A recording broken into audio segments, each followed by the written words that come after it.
Hi friends, welcome to Vijay boutique. நம்ம எதை பற்றி பார்க்க போகிறோம் தமிழ்லேயே பார்த்துட்டு வந்துருப்பீங்க. நம்ம இப்போது ஒரே நேரத்தில் 4 லைனிங் ப்ளவுஸ் நம்ம எப்படி கட் பண்ணுறதுன்னு பார்க்கலாம். பார்த்துக்கிட்டே நம்ம வீட்டில் இருந்துக்கிட்டே ப்ளவுஸ் ஸ்டிச் பண்ணணும் அப்படின்னு ஆசைப்பட்றீங்க. அதில் நம்ம எப்படி வருமானம் சம்பாதிக்கிறது, நம்ம என்னென்னலாம் ஃபாலோ பண்ண வேண்டியது இருக்குது அப்படின்றது தான் இந்த வீடியோவில் பார்க்க போகிறீங்க. இப்போ தான் என்னோடய சேனலில் ஃபஸ்ட் டைம் வீடியோ பார்க்குறீங்க அப்படின்னா என்னோடய சேனலை சப்ஸ்கிரைப் பண்ணிட்டு பாருங்கள். அப்போ நான் போடுற வீடியோலாம் உங்களுக்கு ஒன்றே நோட்டிஃபிகேஷன் வரும். வாங்க வீடியோக்குள்ளார போகலாம்.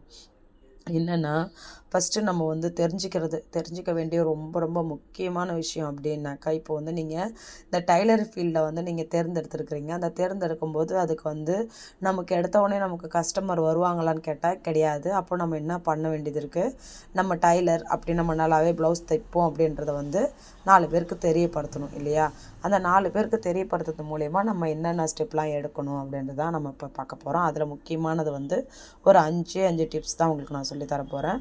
ஃபஸ்ட்டு நீங்கள் உங்களுடைய வீட்டாண்ட எதனா டைலர் கடை இருக்குது அப்படின்னா, லேடிஸ் டைலர் கடைனா ஃபேமஸான கடை இருக்குது அப்படின்னா, அவங்கக்கிட்ட உங்களுக்கு ஒரு ப்ளவுஸ் கொக்கி கட்டுறதுக்கோ இல்லை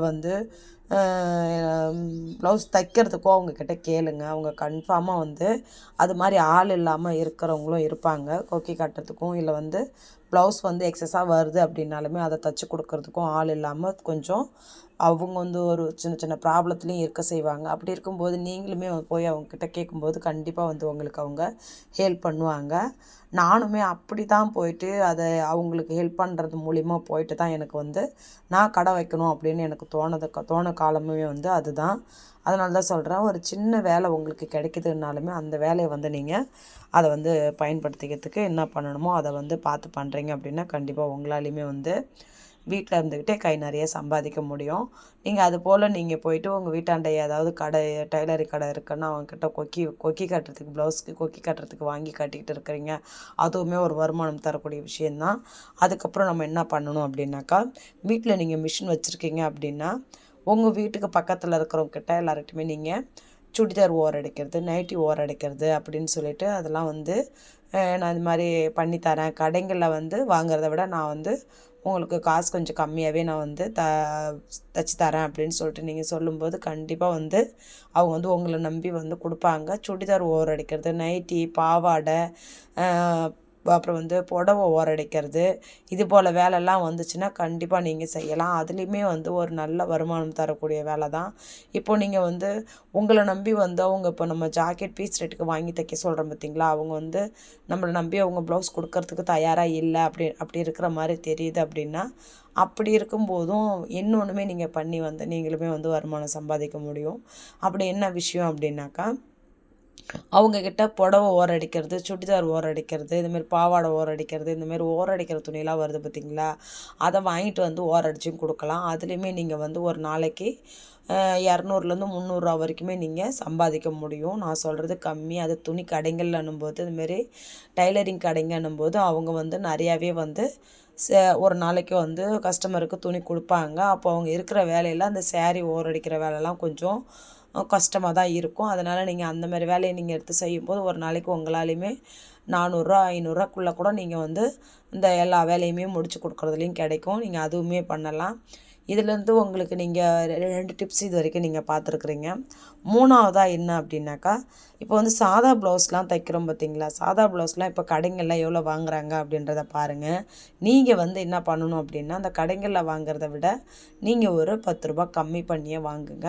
அப்போ தான் கஸ்டமர் யோசிப்பாங்க. ஏன்னா நல்லா ஸ்டிச் பண்ணுறாங்களான்றத விட அவங்களுக்கு எப்படி பார்க்குறாங்கன்னா, கஸ்டமருக்கு மத்தியில் இவங்க எவ்வளோ காசு வாங்குறாங்க அப்படி தான் பார்க்குறாங்க. நல்லா ப்ளவுஸ் ஸ்டிச் பண்ணுறாங்களா, நம்ம கொடுத்த அளவுக்கு நமக்கு தைச்சி கொடுக்குறாங்களா அப்படின்றத பார்க்குறது கிடையாது.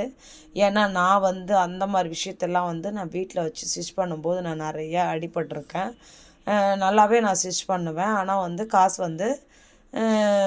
இப்போ எங்கள் வீட்டு பக்கத்தில் ஒருத்தவங்க துணி தைச்சிட்டு இருந்தாங்க. அவங்க பார்க்க போனாக்கா ரொம்ப கம்மி பட்ஜெட்டில் தைச்சிட்டு இருந்தாங்க. அப்போ அவங்க சொல்கிறது என்னென்னா, அங்கே வந்து கம்மியாக தைச்சி தராங்க, அதனால் நான் அங்கேயே கொடுத்துக்குறேன் அப்படின்ற மாதிரி கொடுத்தாங்க. ஓகே, அவங்களுக்கு எங்கே விருப்பமோ அங்கே கொடுத்துக்கட்டுன்ற மாதிரி நானுமே விட்டுட்டேன். அப்படி வந்து நிறைய பேருக்குமே வந்து காசு கம்மியாக இருக்கே அப்படின்ட்டு அங்கேயும் போக செய்வாங்க. அப்புறமேட்டா அவங்க ஒழுங்காக தைக்கலை அப்படின்ற பட்சத்தில் அப்புறம் நம்மக்கிட்ட வர செஞ்சாங்க. அது மாதிரி வந்து நிறைய பேர் கஸ்டமரும் யோசிப்பாங்க. அதனால் நீங்கள் வந்து இப்போ கடைகளில் வந்து ஒரு நூறுரூவா வாங்குறாங்க அப்படின்னா நீங்கள் 90 வாங்குங்க. நமக்கு கஸ்டமர் பிக்கப் ஆகிடுச்சு அப்படின்னா அப்புறம் வந்து நீங்கள் அந்த தையக்கூலி வந்து ஏற்றி வந்து வாங்க ஆரம்பிச்சிடலாம். நீங்கள் ஸ்டார்டிங்கில் வந்து கொஞ்சம் கம்மியாகவே வாங்குங்க. அதுதான் உங்களுக்கு வந்து ரொம்பவும் வந்து ஹெல்ப்ஃபுல்லாக இருக்கும். அடுத்தது வந்து என்ன அப்படின்னாக்கா, இப்போ உங்ககிட்ட ஒரு டிசைன் ப்ளவுஸ்லாம் எடுத்துன்னு வந்து கொடுக்குறாங்க அப்படின்னா பேசிக்காக, அதாவது ஸ்டார்டிங் இதில் வந்து இல்லை கொஞ்சம் ஹெவி டிசைனாக இருந்தாலும் சரி தான், கொஞ்சம் உங்ககிட்ட எடுத்துன்னு வந்து கொடுக்குறாங்க அப்படின்னா அதை வந்து நீங்கள் உங்களால் தைக்க தெரியாது, தைக்க முடியாது அப்படின்னு சொல்லிட்டு என்றைக்குமே யோசிக்காதீங்க.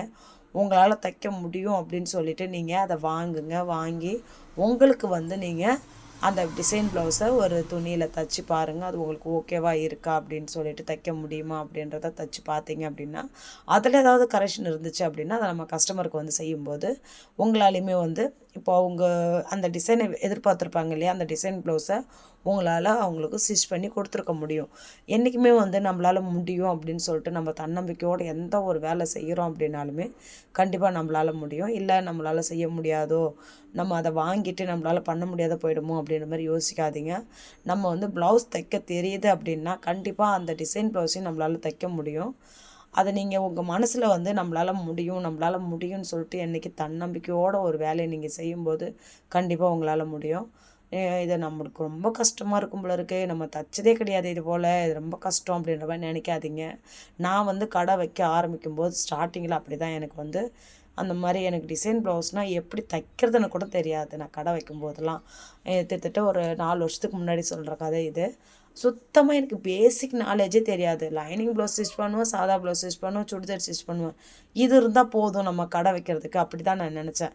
அப்புறம் தான் சரி, டிசைன் ப்ளவுஸ்க்கெலாம் நிறையா வந்து எதிர்பார்ப்புகள் அதிகமாக இருக்குது, அப்போ நம்ம அதையுமே வந்து தைக்க கற்றுக்கணும் அப்படின்னு சொல்லிட்டு சின்ன சின்னதாக யூடியூப்பை பார்த்து கற்றுக்க ஆரம்பித்தேன். இப்படி பண்ணலாம் அப்படி பண்ணலாம் அப்படின்னு சொல்லிட்டு அப்படி நான் பழகுனதில் தான் வந்து எனக்கு சின்னதாக வரும்போது அப்போ நம்மளால் இதை பண்ண முடியுதுன்னா நம்மளால் இன்னும் பெரிய டிசைனும் பண்ண முடியும் அப்படின்னு சொல்லிட்டு தான் கொஞ்சம் கொஞ்சமாக ஹார்ட் ஒர்க் பண்ணி மூளையை போட்டு கசக்கி இது இப்படி பண்ணலாம், அதை அப்படி பண்ணலான்னு யோசித்து, ஏன்னா நம்ம என்ன தான் யூடியூப்பில் வீடியோ பார்க்குறோம் அப்படின்னாலுமே அவங்க பண்ணுற மாதிரியே நம்ம வந்து ப்ளவுஸ் கட் பண்ணி ஸ்டிச் பண்ண முடியுமான்னு கேட்டால் கண்டிப்பாக கிடையாது. அவங்க ஸ்டைலில் அவங்க பண்ணாங்க, அதுலேருந்து நம்ம என்ன எடுத்துக்கணும், நமக்கு எப்படி வரும், அதை நம்ம சரி பண்ணி நம்ம தைக்க முடியும் அப்படின்றத பார்க்கணும். கண்டிப்பாக உங்களாலையுமே வந்து நீங்களும் ட்ரை பண்ணி பாருங்கள். உங்களாலையுமே வந்து ஒரு நல்ல மாடல் ப்ளவுஸ் உங்களால் தைச்சி கஸ்டமருக்கு கொடுக்க முடியும். நீங்கள் வந்து என்றைக்குமே வந்து என்னால் முடியாது அப்படின்னு சொல்கிற மாதிரி நினைக்காதீங்க. உங்களாலேயும் முடியும்னு சொல்லிட்டு நீங்களும் தன்னம்பிக்கையோடு ஒவ்வொரு வேலையும் செய்யுங்க. கண்டிப்பாக இந்த வீடியோவில் சொன்ன டிப்ஸுங்களை எல்லாத்தையுமே நீங்கள் ஃபாலோ பண்ணி உங்களுக்குமே வந்து ஒரு வீட்டில் இருந்துக்கிட்டே கை நிறைய சம்பாதிக்க முடியும் அப்படின்னு நீங்களும் தன்னம்பிக்கையோடு இந்த வேலையை செய்யுங்க. இந்த வீடியோ பிடிச்சிருக்கு அப்படின்னா லைக் பண்ணுங்கள். Bye friends.